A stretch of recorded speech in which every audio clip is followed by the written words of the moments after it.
Hello, friends and followers. Today's Thursday, the 10th of April, and I'm going to deal with a book written in 1956, published in 1958, called The Leopard.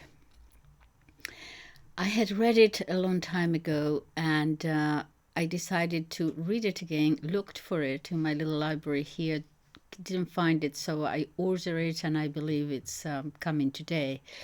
But what I remember of it, perhaps I'll have to do another video on it after I read it carefully. But the reason I thought about it is that there is apparently a Neflix series going on at the moment called The Leopard, and it's based on this book. I'm not watching it because I don't have Netflix. I don't even have a television, but several people were remarking on it.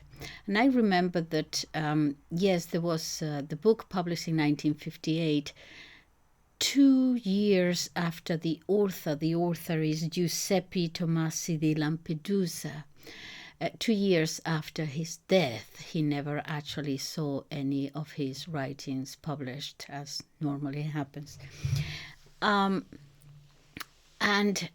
it became very, very popular in Italy, and a film was made of it in 1963 with Burt Lancaster as Don Fabrizio, the prince, and Alain Delon as Tancredi, his nephew, and Claudia Cardinale, very young, very beautiful still.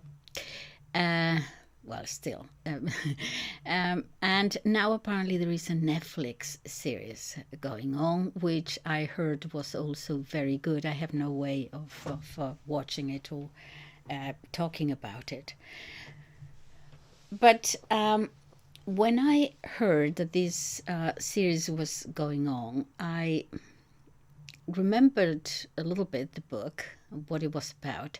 And then I decided to go, since it has been such a long time, I decided to go and see what people were saying, critics and so on. And of course, I see these same thing. For example, one article by the BBC saying that he was Don Fabrizio, the prince, was reactionary and so on. This insistence of always seeing in the northern European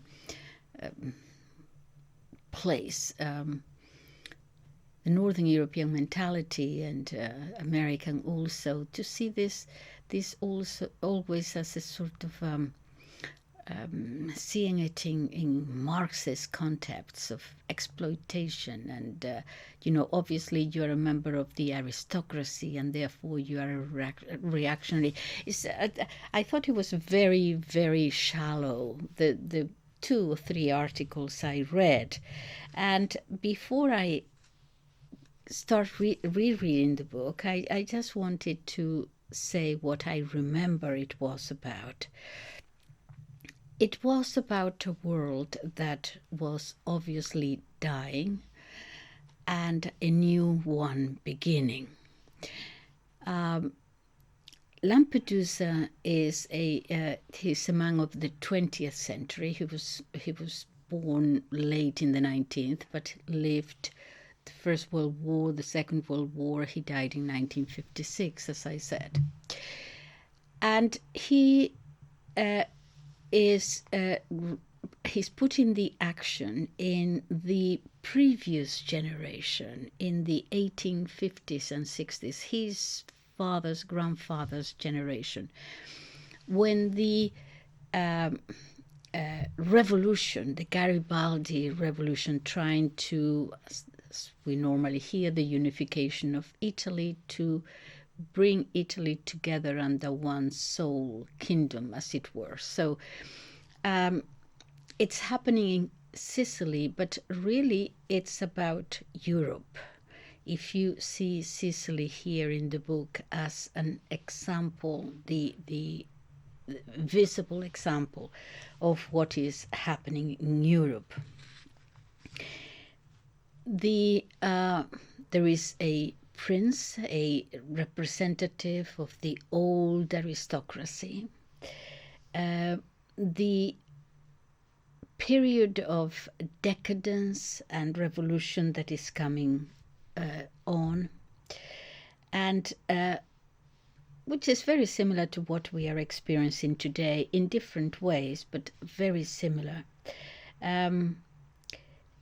The end of the old world as we knew it, and the birth of a new system of society, how we form society, a new world coming on. And as I said, he sets the novel in the 19th century, when the world is indeed changing very, very rapidly. The old world of the aristocracy, of the nobility, it's being displaced then by the new world of business, the new businessman, the world of money, of trade, rather than the old world of land. Yeah, and it's changing very, very rapidly. It's changing at breakneck speed, really, as it is now, in different circumstances. He knows that the Italy that he is now seeing after the Second World War is totally different from what he had experienced before. So this is why he writes the book, indeed setting it in the 19th century in order perhaps to, as a metaphor.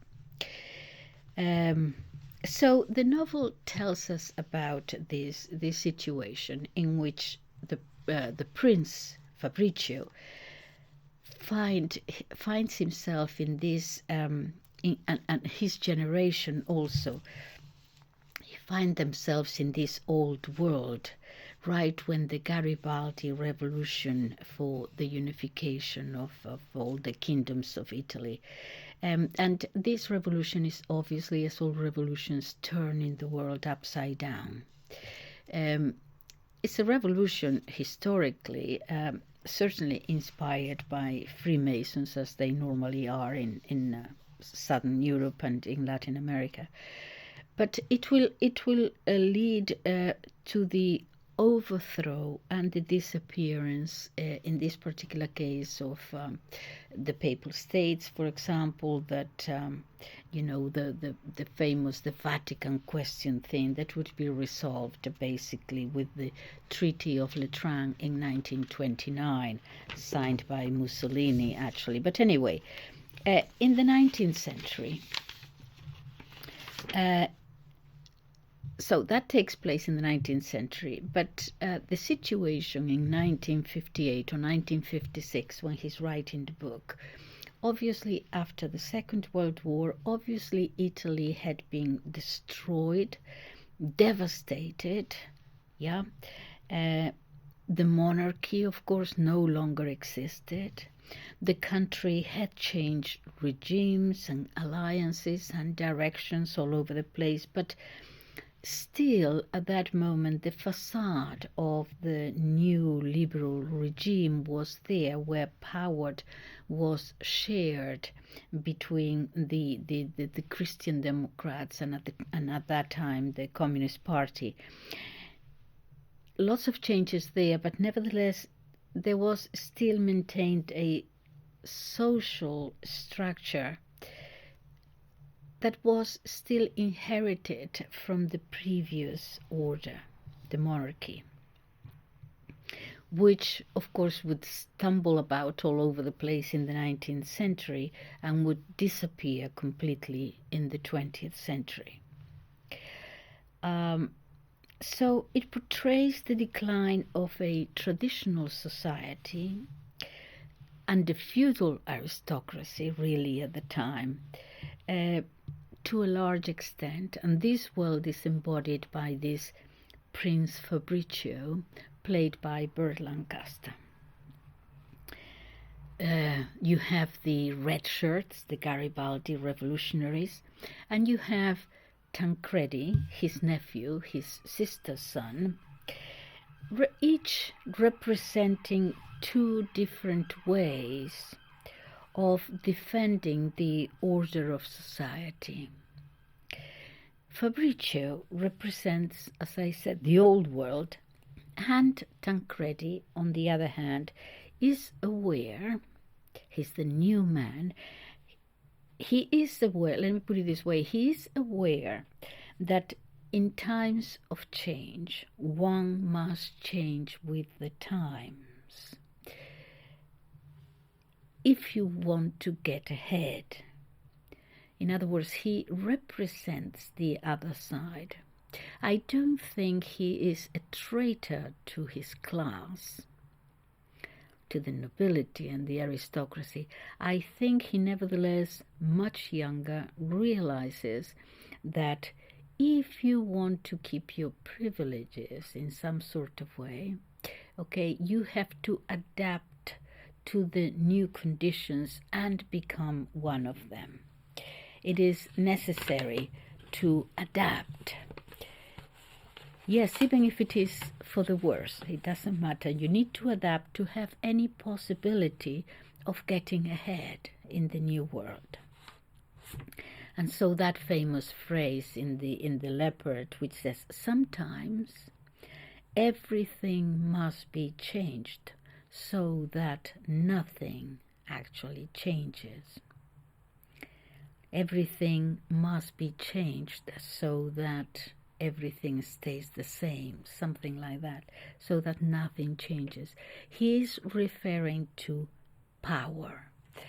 Of course, he's not the only one who has seen this. I mean, remember, for example, in the 19th century too, the Prime Minister in Britain, oh gosh, I forgot his name now for a second, but he urged the old world to compromise a little bit about this new thing about workers' rights and so on, because if you don't adapt to this new situation, you might lose all the privileges that you have. Yeah, so this is nothing new to adapt yourself. But what Lampedusa says here is a little bit deeper than that. It's not just about adaptation. He's saying, look, what is going to happen is that the ones at the very top, okay, are losing out, beginning to lose out. A new class is coming up. And so it's just really changing the faces and changing the names and changing those at the top, the representatives of those at the top, so that real power, the one at the very top, can persist. Yeah, in other words, power at the very top will have to maintain itself, and so the representatives of that power, the old world, will need to give in to those new representatives of power now. Yeah, they are sort of, it's like you know, the old wine in new bottles kind of metaphor.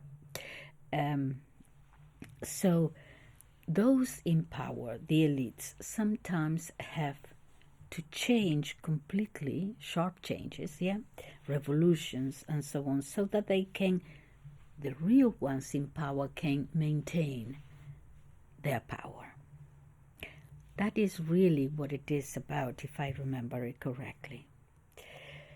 So the novel portrays the decline of this feudal aristocracy, and there is an almost a surgical, a brutal precision about how it is described, that it is shown in the book, without any type of sentimentality about it. The author is not at all sentimental about it. He cannot therefore be called a reactionary, oh, nostalgia, the old world, let's go back. No. He's very realistic. There is no sentimentality about it at all. It's about this conservation of power in this way or that way by those who have the power. The void left in society by the change of these minor elites, the representatives of that power, not the real elites. The minor elites, those in power that for the most part follow orders from their masters.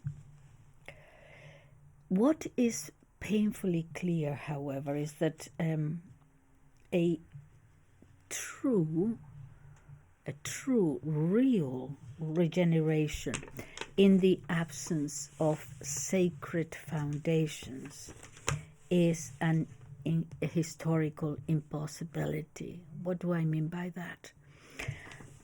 It goes beyond money. It goes beyond who handles power. It's about a society that has lost its spiritual glue, what defines that society. All right? And that is why he's realistic about it, because when that glue has melted away, when that spiritual link that forms a people is broken, you cannot go back to it.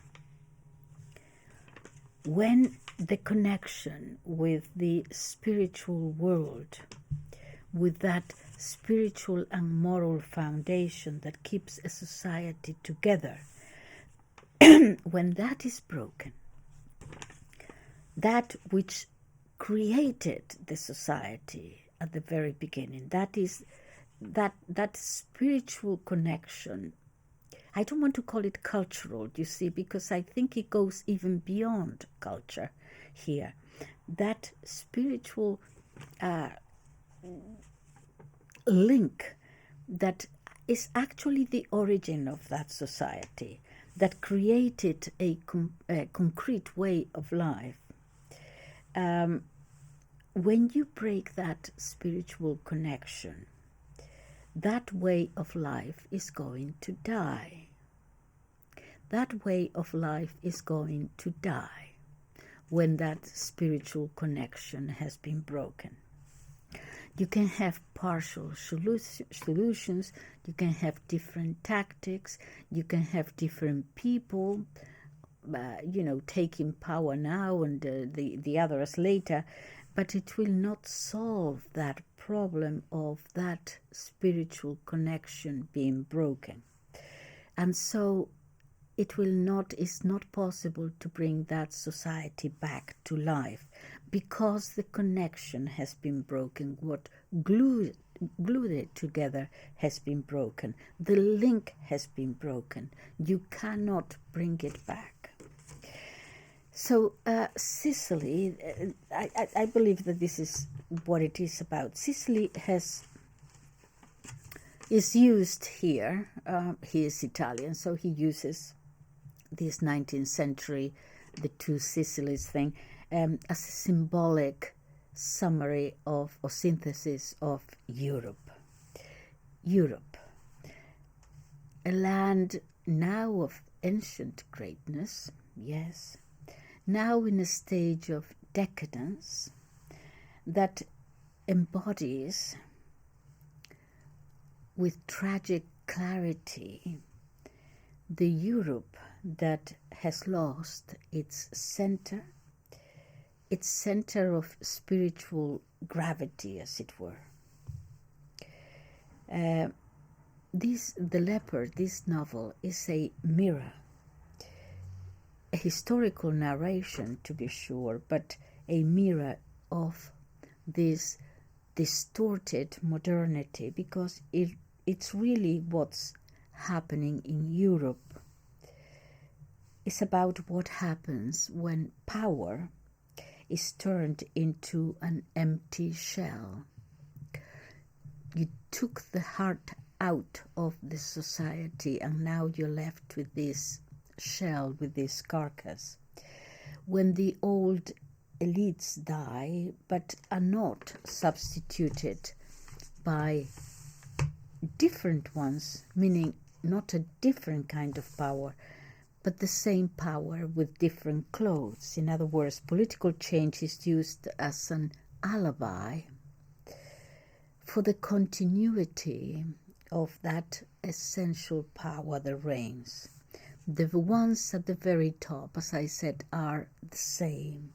But this time, the social structure is not based on traditional order or in a spiritual connection to the past, or on a shared goal or a shared destiny of the nation, but is now based, those new representatives of power is going to be based now simply on crude, vulgar power of money. Fabrizio, the prince, is very much aware of this period of the period of time that he is living in. He's aware of the change, of what is happening to the world. He is there representing the dying aristocracy, yes, dying, yes. But he's aware, he's conscious of the stature it once held, that world. He's a landowner, he's a master of servants, yes, the typical gentleman, the nobleman, books and horses and hunting, lineage. Also, he is an amateur astronomer, I believe.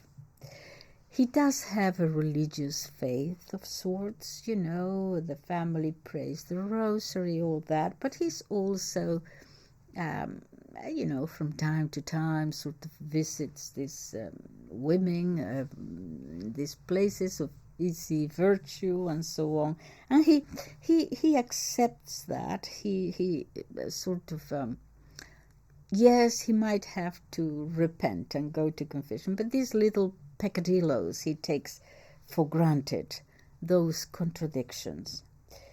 He doesn't seem to be too worried, so it is a sort of a cultural, a superficial faith that he has, but he is within this cultural understanding, this culture of still keeping the norms, as it were, of the old tradition. Okay. Another characteristic is that he always seems to be in perfect control of himself. He is serene, he is balanced, he's not histrionic or hysterical.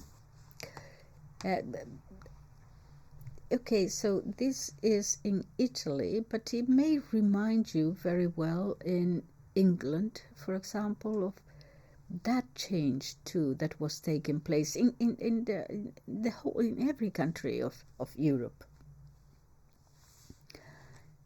But he's not nostalgic either. He's perfectly aware that his world is dying, is dead, that the world changes, but he's also aware now, with this serenity and this, control of himself, he's also aware that what is coming in its place is not very much better, actually. He's not saying that he wants to go back. He's saying that what is coming is not very much better, that the change is inevitable.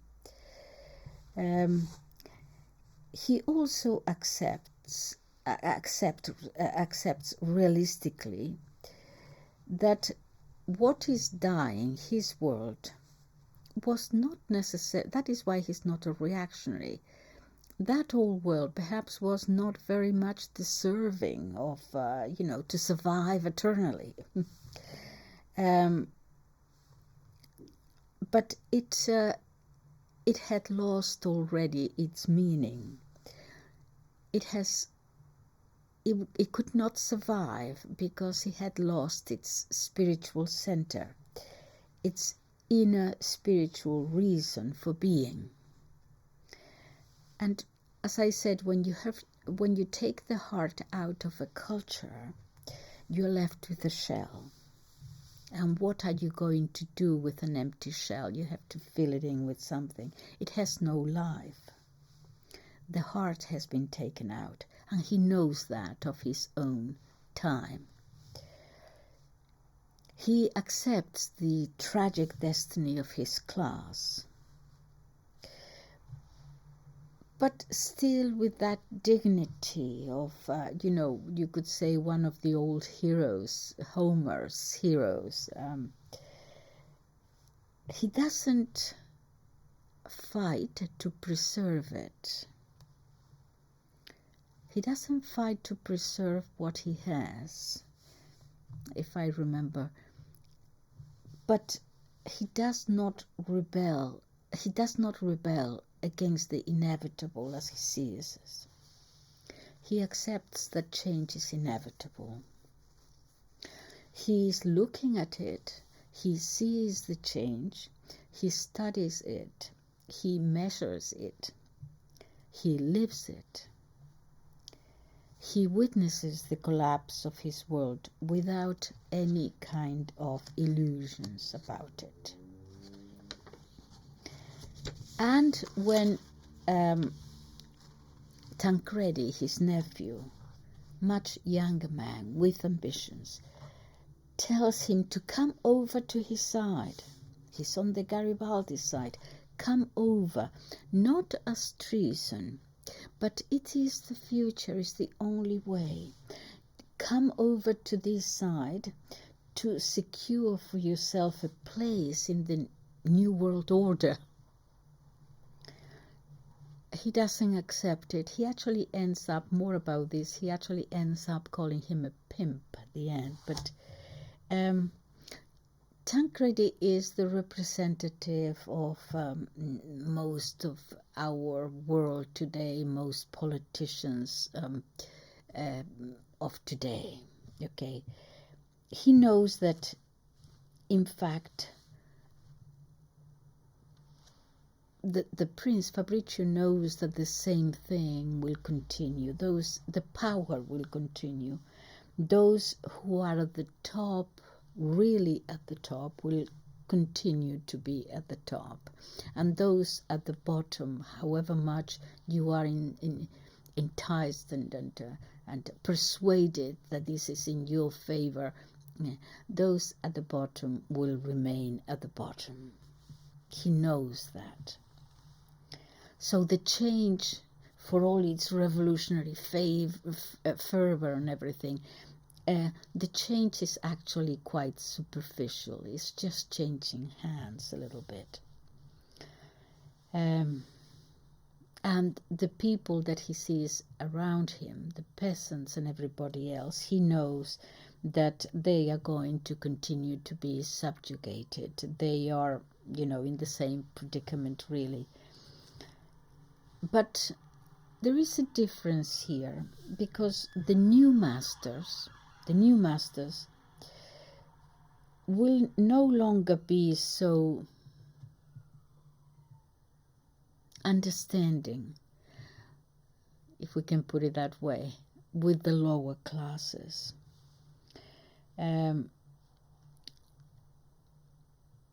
Because the new masters no longer have that nobility of origin or nobleness of origin. The old world had, with all its imperfections, those old aristocrats, he feels, had a sense of a responsibility to their people or to their nation. At least that.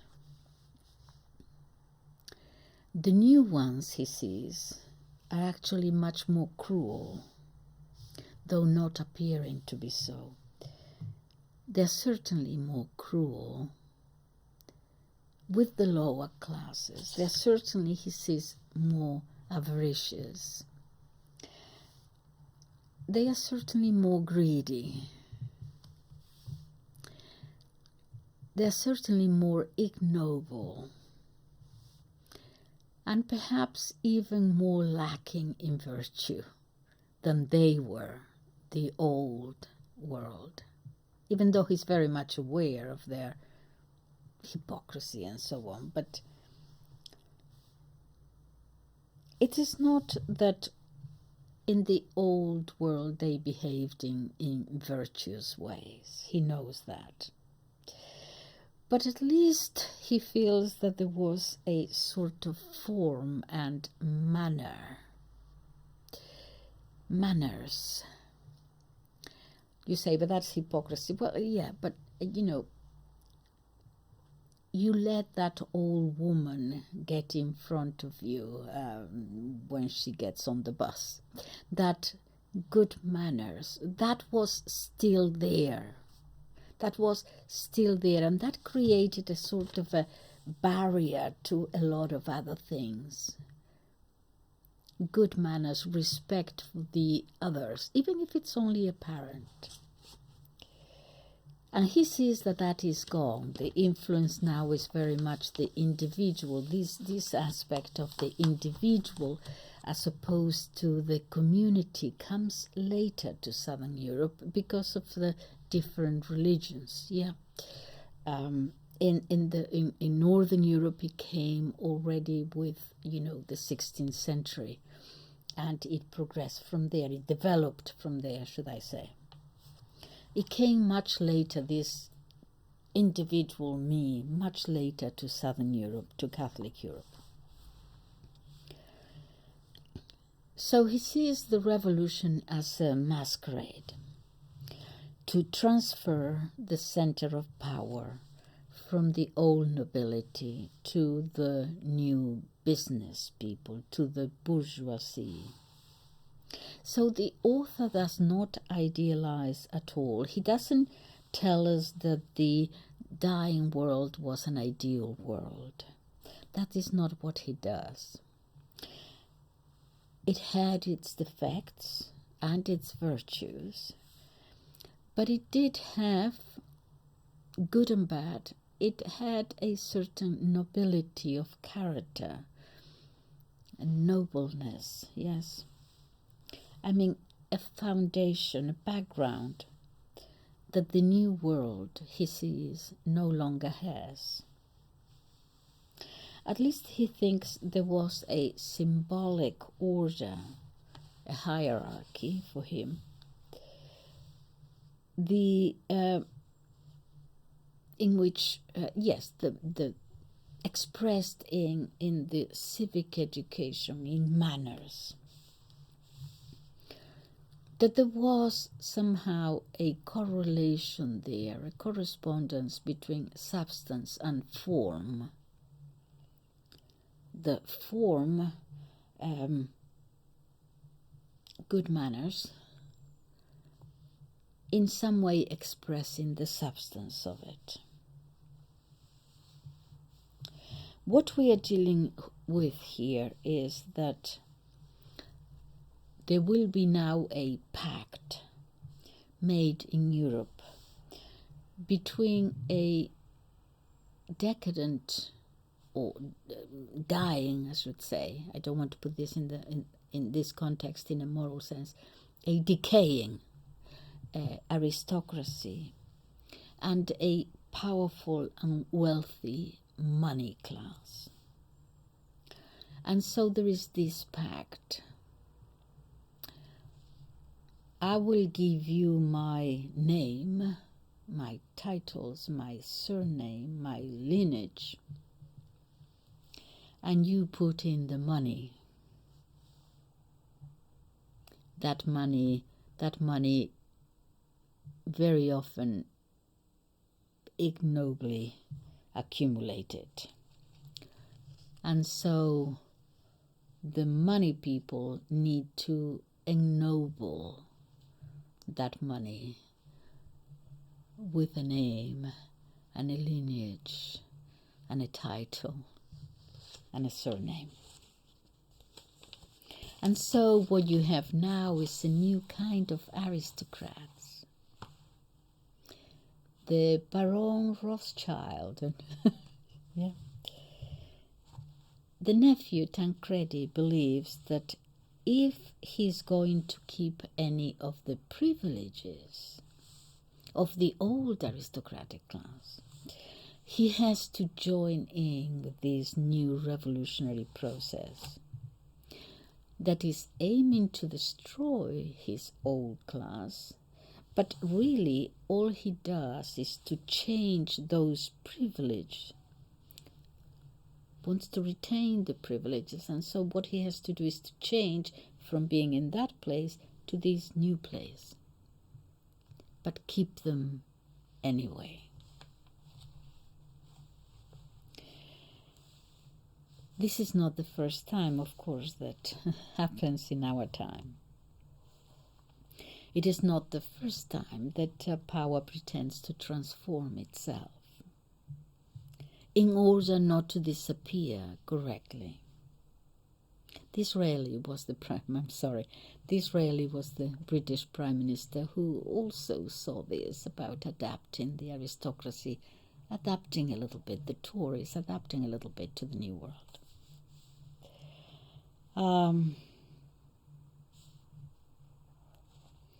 In order not to disappear completely. These revolutions, the French Revolution, did away with the aristocracy, did away with the monarch, yes. But we got instead a new sort of bureaucratic aristocracy, sometimes even a real aristocracy. You know, the King of Sweden, they pretend to that they have been there for 1,000 years. No, it's merely 200, that kind of thing.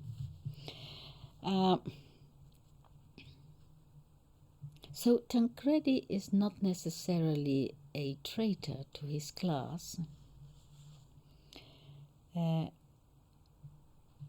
He does it to have a pact in order to retain his privileged status.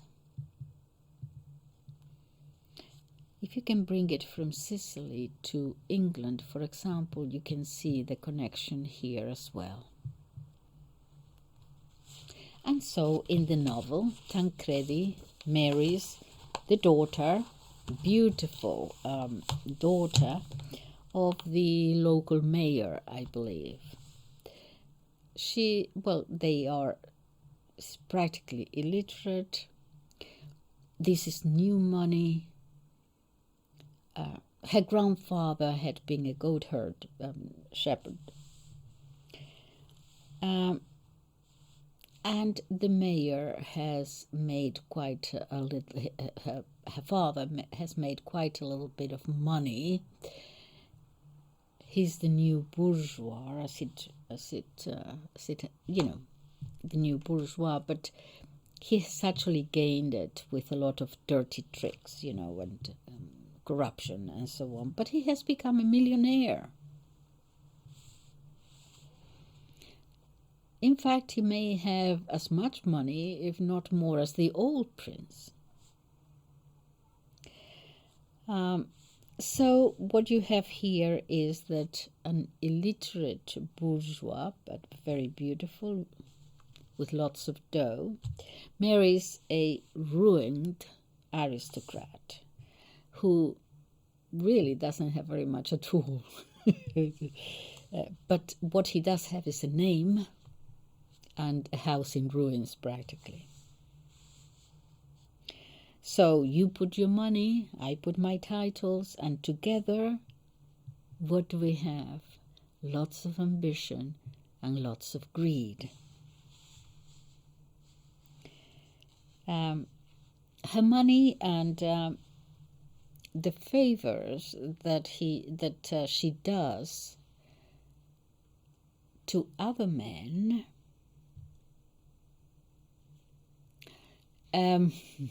he actually is okay with them. He actually encourages it. That is why the old guy, the old man Fabrizio, calls him a pimp. is actually, he wants to get ahead. And using his wife, might be beautiful lady, might be a way.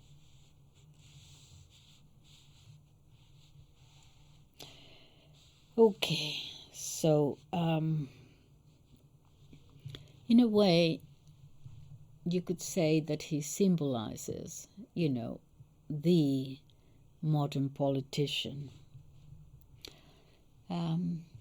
False, cynical, liar. They don't even know what a lie is. Sometimes I find when people accuse them of being hypocrites, I think I said this before, that they say, well, yeah, of course I'm a hypocrite. What do you think? I'm going to tell you the truth? They are moral, willing to adapt or sell himself or herself to anything, functional, without principles, without convictions, without firm beliefs, without loyalty to anyone but himself, but nevertheless not necessarily all that stupid, nevertheless with a keen intuition about where power is and what you have to do in order to be in the right circle. Good nose there. If you think of our current politicians, let's say Macron, because I'm not French, and so, any little mediocrity,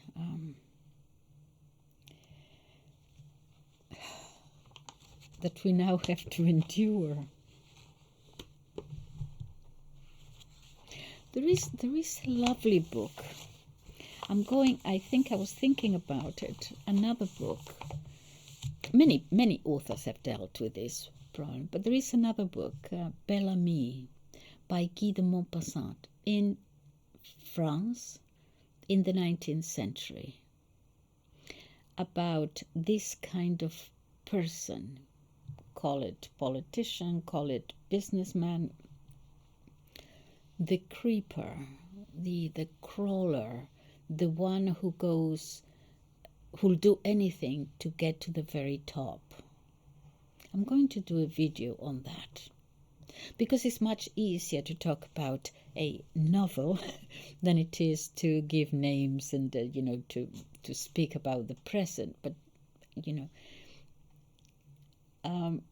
the lengths to which one is prepared to sell one's soul. So anyway, what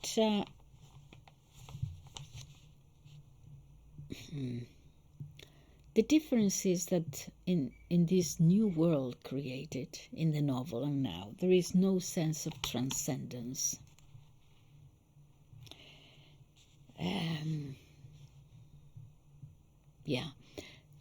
Run by irreligious, amoral,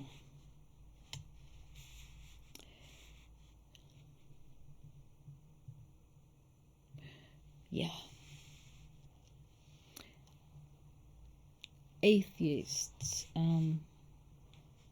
heretical,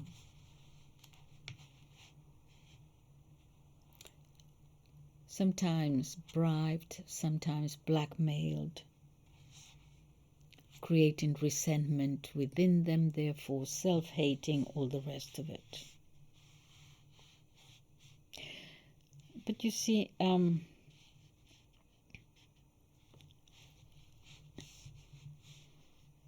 I go back to this cultural, more specifically spiritual question, and when that is cut off and when that is broken. Because I think any political question, actually, deep down, is a theological question, is a spiritual question, and is a moral question. I think many of the errors of our time, many of the political errors of our time are actually based and come from theological errors. That is what I think. But since there is an insistence on money making, that side is covered by okay, let me put it this way. There is a two-pronged vision here of what is happening at the moment with this new spiritual broken link. When we talk about power, one is about money at any cost, wars, whatever. The other one is one that is more profound, and if I were to put it in just one little sentence, is one that hates humanity. Started quite a long way back. Yes, well, let's go just to the 19th century and the eugenics, and there is an inversion here of what is anthropologically natural, and because of that it is doomed to failure. This new thing, whatever they are proposing now, a world without morality, doomed to failure, because even though, history goes in cycles, politics goes, changes and all that, what is natural about the human person, which is the soul, that cannot be changed. And so how many changes, revolutions and so on, human nature returns to what it always was. What is at its center? It's like a river. You put the dam in, okay, the water stays there, but you take the dam out and the water naturally flows in the direction that is supposed to flow. It finds its way, it finds its center, so to speak. And a human being is made in the way it has been made, created. And I do believe that whatever changes are occurring now, which is on the one side money and profit at any cost, power representing itself to money, and an inversion of human nature that will not succeed. And sooner or later, that sort of iron heart or iron wall around our heart, around our soul, I think that eventually will lift. I'll leave it here. I will. These are my impressions, but I will read the book carefully, and perhaps all I said is wrong. Perhaps when I reread it, I will have a different opinion, but let's see. But what I'm going to do is to prepare another book and tell you about it, Bellamy by Guy de Maupassant, and that is how one is, as you come from the very bottom, okay, and you want to get to the top and so on, all this crawling and all this selling of one's soul. Beautiful, beautiful novel. And I'm going to reread it again, and My goodness, I have to do so much reading. Okay, and I'm going to do one on that because that's a lot of fun too, actually. Great author. Okay, I'll leave you here today. Thank you very much. Bye-bye.